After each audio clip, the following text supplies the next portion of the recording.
Bonjour à tous, je suis Outcast et aujourd'hui on va s'occuper du chapitre des Space Wolf.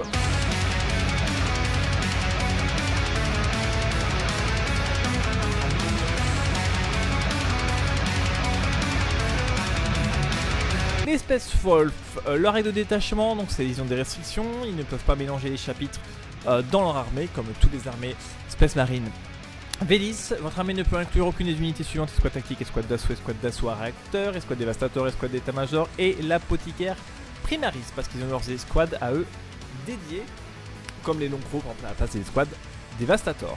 Donc faut pas oublier que les armées Space Marine en Vélis ont la règle Oath of the Moment qui nous permet de cibler une unité par tour adverse et de pouvoir relancer tous les jets de touche et tous les jets de blessure sur cette unité là. A la place d'avoir donc le détachement Gladius Task Force, les fils du Russe en fait auront le détachement champion de Russ. Donc pour ce faire, ils vont déjà avoir des faits dignes des sagas. Donc en fait à la fin d'un round de bataille, donc à la fin d'un tour du nôtre et du tour de l'adversaire, si votre saga a été accomplie, vous allez pouvoir débloquer des effets pour toute votre armée. Les sagas sont accomplies uniquement par des personnages de votre armée qui vont devoir faire des actes et ça va donner des bonus à toute votre armée. Donc on va commencer par la saga du guerrier né. Cette saga est accomplie si au moins une unité personnage de votre armée a détruit un personnage ennemi pendant le round. Donc il faut qu'un personnage détruise un personnage adverse et ça va donner du coup touche soutenue 1 à toute notre armée. Donc ça c'est très bien, on va devoir du coup surtout orienter l'armée Space Wolf vers des personnages qui vont être assez costauds et que par leurs actes épiques vont pouvoir débloquer des compétences pour tout le reste de l'armée. Donc en fait cette saga du guerrier elle est pas mal du tout, ça va permettre en fait de saturer l'adversaire au corps à corps pour toutes les armes de mêlée de notre armée. Saga de majesté, cette saga est accomplie si vous contrôlez au moins un pion objectif dans la zone de déploiement adverse à la fin du tour d'un des joueurs et si notre figurine de personnage était à portée. Donc en fait on va avoir un personnage qui va devoir être mobile, qui va devoir aller chercher les objectifs dans la zone adverse. Donc ça a l'air assez compliqué à première vue. Et on va du coup améliorer de 1 la caractéristique de contrôle des figurines de notre armée, ce qui est très très bon. Mais le problème qu'il y a, c'est que si déjà on arrive à aller capturer les objectifs dans la zone adverse, il y a des grandes chances que notre adversaire soit dans la panade et qu'on n'ait aucun problème à contrôler les objectifs de la table parce qu'on lui aura déjà mis une énorme pression. Donc celui-ci, je mets un petit bémol dessus, il a l'air un petit peu moins fort que le premier. On va passer à la saga de l'ours. Donc cette saga est accomplie encore une fois si un personnage de votre armée a été réduit en dessous de la moitié de ses points de vie initiaux et qu'il n'a pas été détruit. Toutes les figurines de notre armée auront insensible à 6+. Donc ça, très intéressant pour protéger notre armée. La saga de l'ours va plutôt dépendre de la faculté de notre adversaire à nous cibler nos personnages et à les détruire un par un chirurgicalement. Donc ça peut être très bien, mais si l'adversaire est un petit peu averti, ça risque d'être un petit peu plus compliqué. Et enfin la saga du tueur de bêtes, cette saga est accomplie encore une fois si on a un personnage de notre armée qui détruit un monstre ou un véhicule. Et du coup toutes les armes de notre armée ont touche fatale, donc ce qui fait qu'on va blesser automatiquement si on fait un 6 pour toucher. Donc on voit vraiment que l'armée Space Wolf va s'articuler autour de gros personnages bien burnés qui vont pas hésiter à aller au charbon, à affronter des monstres, des véhicules, des personnages, ce qui va permettre de débloquer et de survivre, ce qui va permettre de débloquer des effets pour toute notre armée. Du coup le détachement Space Wolf spécial, c'est le détachement de champion de Russ qui va inclure encore les stratagèmes disponibles que pour cette faction. On a l'armure du mépris qui est comme le chapitre Space Marine pour un PC à la phase de tir ou à la phase de combat adverse, une unité qui a été ciblée. On peut dégrader en fait la pénétration d'armure de 1 des armes adverses qui peut être très intéressant avec la haute valeur de sauvegarde de nos unités et de notre armée. Prenez-la à la gorge, donc c'est à la phase de combat, donc c'est une unité de notre armée qui n'a pas encore été choisie pour combattre. On va améliorer la caractéristique de pénétration d'armure des armes de mêlée de notre unité. Et si en plus on est dans la saga de la bête qui a été accomplie par votre armée, on va en plus avoir la règle lance qui nous permet d'avoir plus 1 pour blesser en charge. Donc ça c'est un stratagème vraiment très agressif. Et de toute façon l'armée Space Wolf est une armée très agressive et très sauvage, très brute dans sa manière de fonctionner. Ensuite on va passer au charme runique pour un PC qui est un stratagème défensif. En fait c'est à la phase de tir adverse ou à la phase de combat quand on a été ciblé. On va pouvoir avoir en fait un insistant cible à 5+ contre les blessures mortelles et les attaques psychiques. Si la saga de l'ours a été accomplie, on va passer à un insistant cible à 4+ contre les blessures mortelles et la phase psychique, ce qui peut être très bien. Par contre c'est sur une seule unité donc il ne faudra pas se tromper et il faudra vraiment que ce soit notre phalange principale qui soit protégée de charme runique. On va passer du coup au hurlement funeste pour un PC, c'est encore une fois la phase de combat. Donc une unité à stratège de notre armée qui a été détruite, au moins une unité ennemie à cette phase. Donc on a détruit une unité au corps à corps. Jusqu'à la fin de la phase, chaque fois qu'une figurine de votre unité fait un mouvement de consolidation, elle peut se déplacer jusqu'à 6 pas au lieu de 3 pas. à condition que cette unité termine le mouvement de conservation en position d'unité et plus près des unités ennemies. De plus, si la saga de la majesté a été complète ce tour, chaque unité ennemie à 6 pas de votre unité, quand elle termine ce mouvement, doit faire un test d'ébranlement.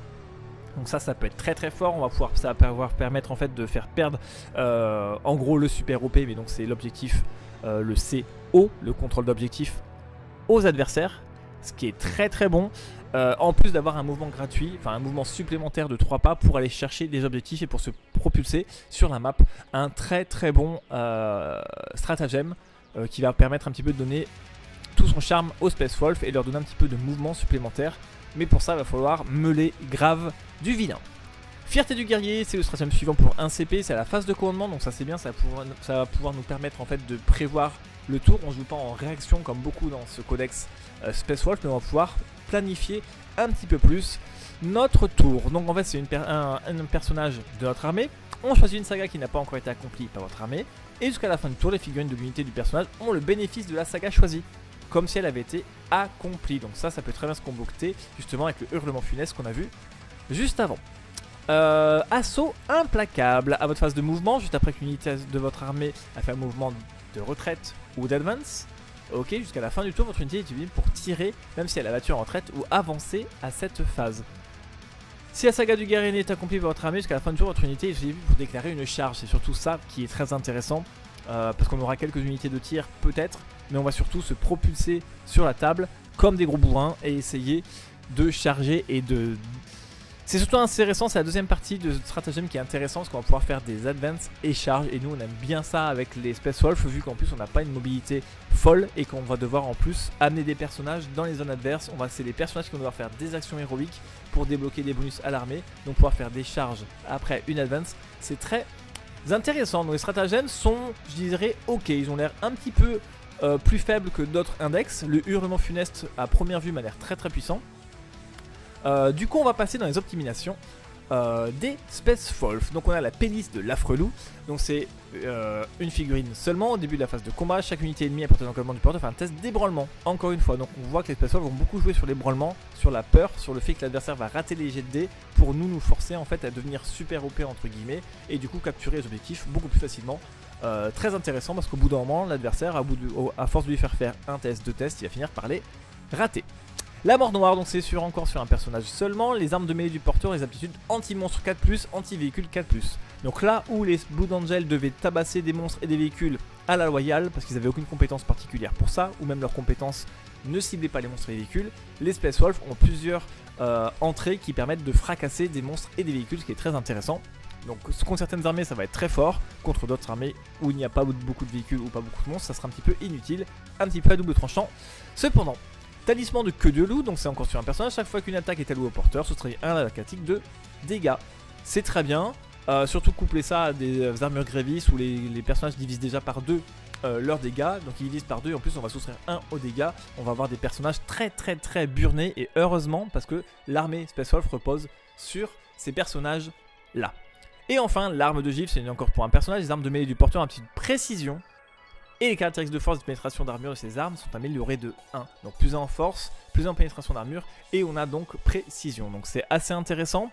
On aurait peut-être voulu avoir une autre compétence que précision, avoir un petit peu comment ça va s'articuler avec les datasheets qu'on va voir plus tard. Mais en tout cas c'est toujours une bonne arme de corps à corps pour nos personnages Space Wolf. Donc on voit très bien que l'armée Space Wolf va s'articuler encore une fois autour de personnages qui eux vont permettre de débloquer des compétences pour le reste de l'armée. Les personnages ont des compétences surtout au corps à corps, et ils ont 1 ou 2 items qui vont permettre de pouvoir bouger un petit peu mieux ou de pouvoir avoir une empreinte au sol un peu plus intéressante. Sinon c'est assez, on va dire, sauvage dans la manière de fonctionner. Je vous dis à bientôt sur Outcast.